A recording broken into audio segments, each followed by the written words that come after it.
અત્યારે તમે અમદાવાદના રસ્તા પર નીકળશો ને તો તમને કોંગ્રેસના અધિવેશનના બેનર, પોસ્ટર અને હોર્ડિંગ ઠેર ઠેર દેખાશે. કોંગ્રેસે જે રીતે પોતાના આ મહા આયોજનનો પ્રચાર કર્યો છે એ બતાવે છે કે પક્ષને એનાથી કેટલી અપેક્ષા છે. અધિવેશન માટે ગુજરાતમાં અને એમાં પણ અમદાવાદની પસંદગી પાછળ કેટલાક ખાસ કારણો જવાબદાર છે. થોડા સમય પહેલા જ રાહુલ ગાંધીએ અમદાવાદમાં જ કોંગ્રેસના નેતાઓની સરખામણી જાન અને રેસના ઘોડા સાથે કરી હતી. જો કે હવે એમાં ગધેડાઓની પણ એન્ટ્રી થઈ ગઈ છે. ગધેડા કોણ છે એ અંગે સ્પષ્ટતા પણ કરી દેવાઈ. ઘોડા બાદ ગધેડા પર રાજકારણ ગરમાઈ ગયું. જો કે ભાજપ પર નિશાન સાધતા કોંગ્રેસ એ ભૂલી ગઈ કે એ પક્ષ ઊભો કરવા માટેની જે વ્યૂહરચનાની અપનાવી રહી છે, છેવટે એ વ્યૂહરચના ભાજપની જ છે. दो तरीके के घोड़े होते हैं, एक होता है रेस का, एक होता है शादी का. कांग्रेस पार्टी रेस के घोड़े को बारात में डाल देती है और बारात के घोड़े को रेस में डाल देती है. અમદાવાદમાં યોજાઈ રહેલા કોંગ્રેસના અધિવેશનમાં પક્ષના દેશભરના નેતાઓ અને પદાધિકારીઓ આવી રહ્યા છે. કોંગ્રેસમાં જોમ પૂરવો એ આ અધિવેશનના કેન્દ્રમાં છે. ત્યારે ચર્ચામાં ઘોડા પણ છે. રાહુલ ગાંધી છેલ્લે જ્યારે અમદાવાદ આવ્યા હતા ત્યારે તેમણે કોંગ્રેસના નેતૃત્વને લગ્નના ઘોડા અને રેસના ઘોડામાં વહેંચ્યું હતું. હવે વાત ઘોડાથી આગળ વધીને ગધેડા સુધી પહોંચી ગઈ છે. ગુજરાત કોંગ્રેસના એક નેતાએ દાવો કર્યો કે કોંગ્રેસમાં છે તો ઘોડા જ, પણ પક્ષમાંથી જે નેતાઓ ભાજપમાં ગયા છે તે ગધેડા છે. આ ગંભીર આક્ષેપો સાથે જ રાજકારણ ગરમાઈ ગયું. કોંગ્રેસમાંથી ભાજપમાં જોડાયેલા નેતાઓએ સ્વાભાવિક રીતે જ આ દાવા પર સવાલ ઉઠાવ્યા. અર્જુન મોઢવાડિયા સૌથી પહેલા આગળ આવ્યા. રાહુલ ગાંધીએ કહ્યું છે કે કોંગ્રેસમાં બે પ્રકારના ઘોડા છે. એક લગ્નનો બારાતનો ઘોડો છે અને બીજો રેસના ઘોડા છે. એ નક્કી કરવાનું છે. 12 વર્ષથી આ સ્ટેટમેન્ટ આપે છે. હું તો એમને સમજાવી નથી શક્યો, પરંતુ એ સમજાવે કે ભાઈ કોંગ્રેસમાં છે એ ઘોડા છે. એને નથી સમજાવી શકતા અને એને કારણે જે એની માન્યતા છે એ ગુજરાતની પ્રજા સાચી પાડે છે. અને એને કારણે આજે વિરોધ પક્ષના જે માન્ય વિરોધ પક્ષ તરીકે રહેવું જોઈએ એ પણ ગુજરાતમાં રહ્યા નથી. મોઢવાડિયાએ તો ગધેડા શબ્દનો ઉપયોગ ન કર્યો, પણ રાજ્યના કેબિનેટ મંત્રી ઋષિકેશ પટેલે જરૂર રાહુલ ગાંધીને ઘોડા અને ગધેડા વચ્ચેનો ફરક કરવાની સલાહ આપી દીધી. રાહુલ ગાંધી ગુજરાતમાં અધિવેશન કરે કે દિલ્હીમાં અધિવેશન કરે, ગમે ત્યાં અધિવેશન કરે, કંઈ ફરક પડવાનો નથી. ને ગુજરાતમાં તો મૂળિયા જ ઉખડી ગયેલા છે. કોંગ્રેસ જેવું ગુજરાતમાં કંઈ બચ્યું નથી. અને ખુદ રાહુલ ગાંધીજીને કહેવું પડે કે અહીંયા બે પ્રકારના ઘોડા છે અને સ્ટેટમેન્ટ આપ્યા પછી પણ આટલા દિવસ પછી એ બાબતનો કોઈ નિર્ણય ના લઈ શકાતો હોય. કારણ કે કોને ઘોડા ગણવા અને કોંગ્રેસમાં કોને ગધેડા ગણવા, એમના માટે જ એક ઇસ્યુ છે. 64 વર્ષ બાદ ગુજરાતમાં યોજાઈ રહેલા અધિવેશનને કોંગ્રેસ ઐતિહાસિક ગણાવે છે. મહાત્મા ગાંધી કોંગ્રેસના રાષ્ટ્રીય અધ્યક્ષ બન્યા, તેને 100 વર્ષ પૂર્ણ થતા આ અધિવેશન સાબરમતીના તટ પર યોજાઈ રહ્યું છે તેવો પણ કોંગ્રેસનો દાવો છે. જો કે આ અધિવેશનનો ખરો હેતુ કોંગ્રેસમાં પ્રાણ પૂરવાનો છે. ગુજરાતમાં જ્યાં કોંગ્રેસ પોતાનું અસ્તિત્વ ગુમાવી રહી છે, ત્યારે અધિવેશન માટે અમદાવાદની પસંદગી આ બાબતને સ્પષ્ટ કરી દેશે. 2 દિવસ સુધી યોજાનાર અધિવેશન માટે કોંગ્રેસ જે સ્તરે તૈયારીઓ કરી રહી છે તેને જોતા કોંગ્રેસના હેતુને સમજી શકાય છે. અમદાવાદ એરપોર્ટ પર કોંગ્રેસના નેતાઓનું સતત આગમન થઈ રહ્યું છે. તેમને આવકારવા ગુજરાત કોંગ્રેસના નેતાઓનો જમાવડો લાગ્યો છે. મહેમાનોનું પરંપરાગત ઢબે સ્વાગત કરવામાં આવી રહ્યું છે. તો બીજી તરફ રિવરફ્રન્ટના ડોમમાં જ્યાં કોંગ્રેસનું અધિવેશન યોજાવાનું છે, ત્યાં ટોચના નેતાઓ સતત તૈયારીઓની સમીક્ષા કરી રહ્યા છે. કોંગ્રેસે જે રીતે અધિવેશનનો પ્રચાર કર્યો છે તેને જોતા સ્પષ્ટ થાય છે કે આ કવાયતના કેન્દ્રમાં ગુજરાત છે. ઠેર ઠેર લગાવાયેલા પોસ્ટર, હોર્ડિંગ્સ અને બેનર્સમાં ટોચના નેતાઓની તસવીરો તો છે, પણ સાથે જ પ્રદેશ કોંગ્રેસના મોટાથી લઈને નાનામાં નાના નેતાઓને પણ સ્થાન અપાયું છે. હોર્ડિંગમાં પ્રદેશ કોંગ્રેસના જુદા જુદા મોરચાના હોદ્દેદારોની તસવીરો છે, તો સાથે જ તાલુકા અને જિલ્લા પ્રમુખોની તસવીરો અને નામ સૌનું ધ્યાન ખેંચે છે. કોંગ્રેસનું રાષ્ટ્રીય અધિવેશન ગુજરાતમાં મળી રહ્યું છે અને તેની પાછળ કોંગ્રેસની ખાસ સ્ટ્રેટેજી છે કે ભાજપને અહીં તેનો ગઢ છે ગુજરાત ત્યાં જ ઘેરવું અને તેના માટે થઈ અને કાર્યકર્તાઓનો ઉત્સાહ વધે તે જરૂરી છે. તેના માટે થઈને પ્રથમ વખત કદાચ એવું થઈ રહ્યું છે કે કાર્યકર્તાને પ્રોત્સાહન આપવામાં આવી રહ્યું છે અને અલગ અલગ તેમના પોસ્ટરો છે તે લગાડવામાં આવ્યા છે. યુવક કોંગ્રેસના આ નેતાઓ છે તેને પ્રોત્સાહિત કરવાનો પ્રયત્ન કોંગ્રેસ દ્વારા કરવામાં આવ્યો છે.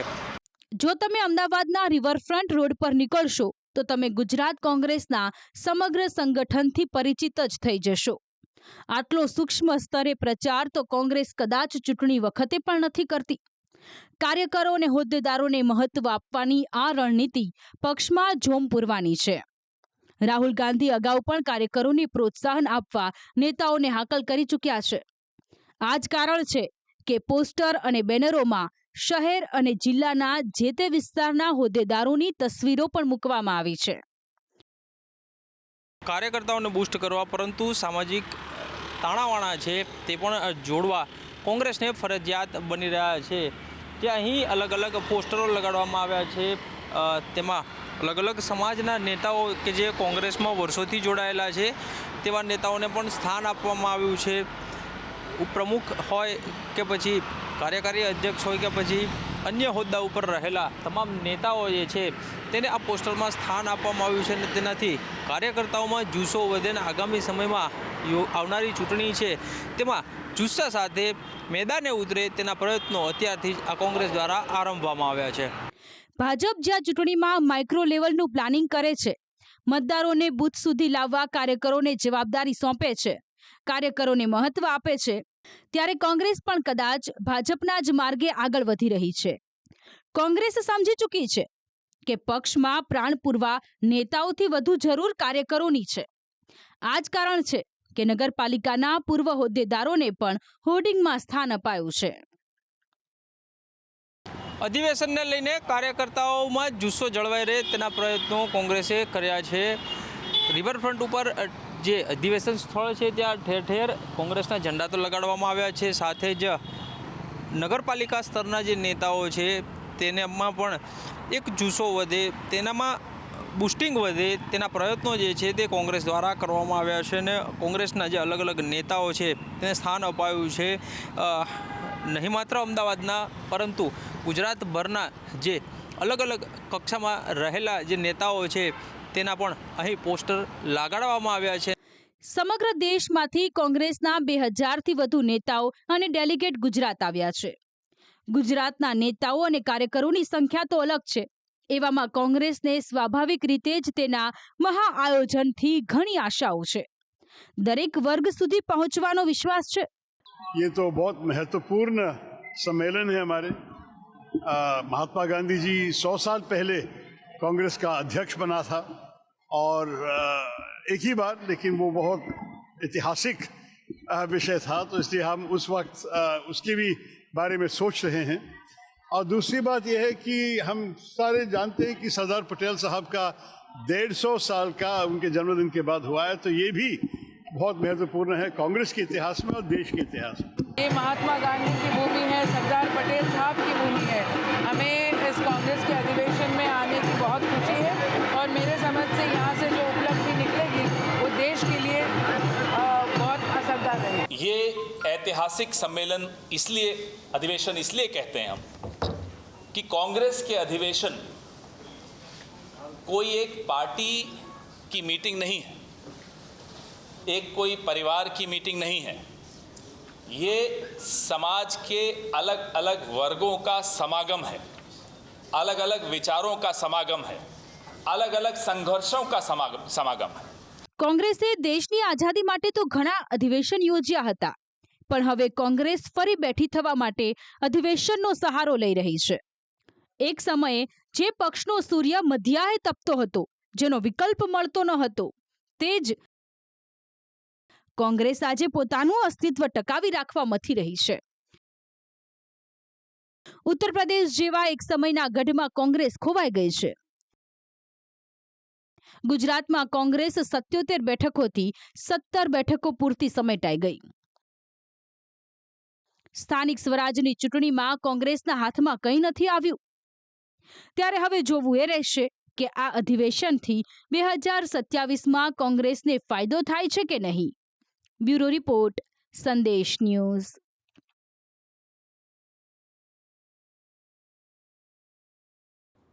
સત્તા આવે એટલે સારા નરસાનું ભાન ભૂલાઈ જાય, યોગ્ય અયોગ્યની ખબર ન રહે, જેના પ્રત્યે જવાબદારી માથે હોય એ જ કેન્દ્રમાંથી હટી જાય.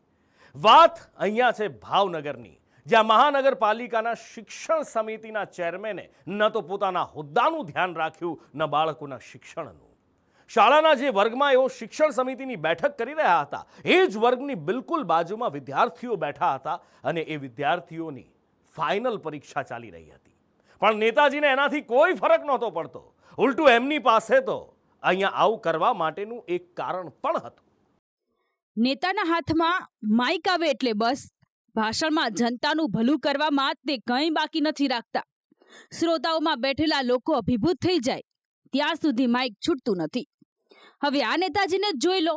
તેમનું નામ છે નિકુંજ મહેતા, જેઓ ભાવનગર મહાનગરપાલિકાની શિક્ષણ સમિતિના ચેરમેન છે. શહેરના પાનવાડી વિસ્તારની મહાનગરપાલિકાની શાળા નંબર 38માં તેમણે શિક્ષણ સમિતિની બેઠક યોજી. જો કે તેઓ ભૂલી ગયા કે તેઓ જે વર્ગમાં બેઠક યોજી રહ્યા હતા તેની બાજુમાં જ વર્ગમાં ધોરણ 3 થી 5ના વિદ્યાર્થીઓની પરીક્ષા ચાલી રહી હતી. હદ તો ત્યારે થઈ જ્યારે તેમણે સભામાં હાજર સભ્યોને સંબોધન માટે માઇકનો ઉપયોગ કર્યો. એક તરફ માઇકમાં તેમનું ભાષણ ચાલતું હતું અને દિવાલની બીજી તરફ વિદ્યાર્થીઓ પરીક્ષા આપી રહ્યા હતા.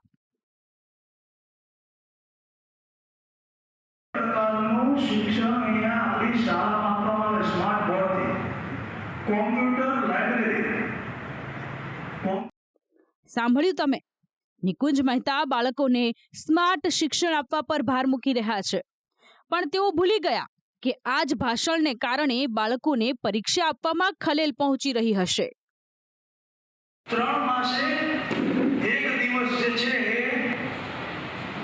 મીટિંગ કરવાની હોય છે. આ બધી આપણને જે છે એ બાબતોની. આ દરમિયાન શહેર કોંગ્રેસના નેતા અને શિક્ષણ સમિતિના પૂર્વ સભ્ય કલ્પેશ મણિયાર બેઠકમાં પહોંચ્યા અને તેમણે નિકુંજ મહેતાને પરીક્ષાની યાદ અપાવીને માઇક બંધ કરવા અપીલ કરી.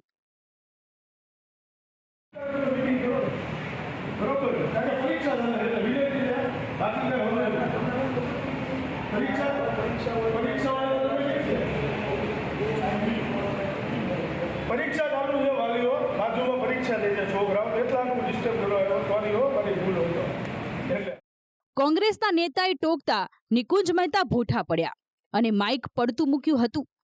નવાઈની વાત એ છે કે તેઓ જે મંચ પરથી સંબોધન કરી રહ્યા હતા તે જ મંચ પર શાળાના આચાર્ય પણ બેઠા હતા. તેમણે પણ પરીક્ષાની ગંભીરતાને ન સમજી. થોડાક અંતરે એક ક્લાસમાં પરીક્ષા લે છે, એક ક્લાસમાં પોતાની વાહ કરવા શિક્ષણ સમિતિના ચેરમેન અને સ્કૂલના શાસક સંચાલકો મોટી મોટી વાતો કરે છે કે અમે આમ કર્યું, આમ કર્યું, આમ કર્યું. તમારે સૂચનો લેવા હોય તો તમે લ્યો, એમાં કોઈ વાંધો નથી. પણ પરીક્ષા દરમિયાન શું કામ લ્યો છો? તમારું પોતાનું બાળક પરીક્ષા દેતું હોય અને જો કોઈ આવી રીતે ડિસ્ટર્બ કરે તો શું તમે ચલાવી લ્યો? આ ભાવનગર શહેરની માટે શરમજનક કહેવાય, સરકારી શાળા માટે શરમજનક કહેવાય. સંદેશ ન્યૂઝે આ અંગે જ્યારે નિકુંજ મહેતાની સાથે વાત કરી તો તેમણે શું જવાબ આપ્યો તે તમે જ સાંભળી લો. આ પરીક્ષા છે એ માત્ર ને માત્ર ધોરણ 3 થી 5ના વર્ગો માટે જ પરીક્ષા શરૂ છે. બાકી કોઈની પરીક્ષા જે છે નહીં. એટલે જે છે એ પરીક્ષા બાબતે પણ અમે શાળાઓમાં જઈ અને બાળકોને અને એમને શુભેચ્છા આપી છે અને એ એમને ડિસ્ટર્બ ન થાય એ રીતે એ અમે મિટિંગનું આયોજનો કરી રહ્યા છીએ. બાબતે એ જે છે એ શાળાના આચાર્યશ્રી અને સીઆરશ્રીએ એ કેવા પ્રકારની વ્યવસ્થા રાખી હતી એની અમને જાણ નહોતી, પણ અહીંયા બાયણાઓ બંધ હતા એટલે અમને એ બાબતની ખ્યાલ નહોતી કે બાજુમાં પરીક્ષા શરૂ છે કે કેમ. એને આચાર્યને એને શાસનાધિકારીને કહી અને એને નોટિસ આપશું અને એના એ બાબતનો જે છે એ ખુલાસો પૂછશું. સાંભળ્યું તમે? શિક્ષણ સમિતિના ચેરમેનને ખબર ન હતી કે શાળામાં પરીક્ષા ચાલી રહી છે. સવાલ એ પણ છે કે શું ધોરણ 3 થી 5ની પરીક્ષાને તેઓ ગંભીરતાથી નથી લેતા? બંધ બારણે બેઠક ચાલતી હોવાનો તેમનો દાવો પણ પાયા વિનાનો છે. તેનો પુરાવો છે આ દ્રશ્યો.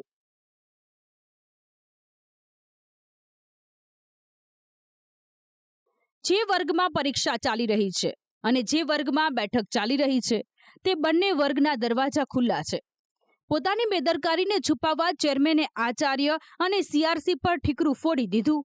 તેમને નોટિસ આપવાની વાત કરી. આ મામલે બેઠકમાં હાજર શાળાના આચાર્યનું શું કહેવું છે તે પણ સાંભળી લો. અમે આયોજન નથી કર્યું, એવો સાહેબનો પરિપત્ર હતો મિટિંગ રાખવા માટે ચેરમેન સાહેબના સૂચનાથી, એટલે અહીંયા મિટિંગનું આયોજન હતું. પણ પરીક્ષા જે વર્ગોમાં છે એ પહેલેથી નંબર ગોઠવેલા છે, પણ બાણા બંધ છે, માઇક સાહેબે બંધ કરી દીધું છે અમને જાણ થઈ એટલે, અને એવું કાંઈ ડિસ્ટર્બન્સ નથી. બાજુમાં બાણા બંધ જ છે બધા, અને આરામથી પરીક્ષા આપે છે. સાહેબ પછી અમારા અધિકારી છે, સાહેબ જે નિર્ણય લઈ. આચાર્યનો પણ દાવો છે કે બેઠક સમયે વર્ગના દરવાજા બંધ હતા. જો કે મૂળ સવાલ એ છે કે પરીક્ષા સમયે શાળામાં બેઠક યોજવાની જરૂર શું હતી? આચાર્યએ કેમ ચેરમેનને પરીક્ષાની જાણ ન કરી? સવાલ એ પણ છે કે બેઠકમાં માઇકનો ઉપયોગ કરવાની શું જરૂર હતી? પરીક્ષા વધુ અગત્યની હતી કે બેઠક? શાળામાં બાળકોના શિક્ષણની સૌથી વધુ જવાબદારી આચાર્યની જ હોય છે. ત્યારે નગર પ્રાથમિક શિક્ષણ સમિતિના ચેરમેનને સાહેબ ગણાવીને તેમનો પડ્યો બોલ ઝીલીને આચાર્ય પણ પોતાની જવાબદારી ભૂલ્યા છે. કોંગ્રેસનો આક્ષેપ છે કે આ બેઠકનું આયોજન કાયદાનો ભંગ છે. બોમ્બે એક્ટ 49નો રૂલ્સ એવો છે કે કોઈ પણ શિક્ષણ સમિતિનો સદસ્ય અધિકારી સિવાય સ્કૂલની વિઝિટ લઈ શકતા નથી, એનું રેકોર્ડ ચેક કરી શકતા નથી. તો અધિકારી તો કોઈ છે નહીં સાથે, છતાં સ્કૂલમાં આવે છે. સ્કૂલમાં અનેક પ્રશ્નો બાળકો માટે છે, એ પ્રશ્નો હલ કરવા માટે આ લોકો નથી, પોતાની વાહવા કરવા માટે છે. ત્યારે આજે અમારે ના છૂટકે આ મિટિંગ અમે બંધ કરાવવા નથી આવ્યા, પણ એને કહેવા આવ્યા કે ચાલુ પરીક્ષા હોય ત્યારે આપણે મિટિંગ ન રાખી શકાય, છોકરાઓનું ભણતર ન બગાડી શકાય. હા, આ કિસ્સો પોતાનામાં તંત્રની કામગીરી છતી કરે છે. ચૂંટાયેલા પ્રતિનિધિઓને પદ તો મળી જાય છે, પણ તેમને પોતાની જવાબદારીઓ યાદ જ નથી રહેતી. શિક્ષણ જેવા મુદ્દાને પણ નેતાઓ ગંભીરતાથી નથી લેતા. હવે જોવું એ રહેશે કે આ કિસ્સામાં કોને નોટિસ મળે છે. મયુર દવે, સંદેશ ન્યૂઝ, ભાવનગર.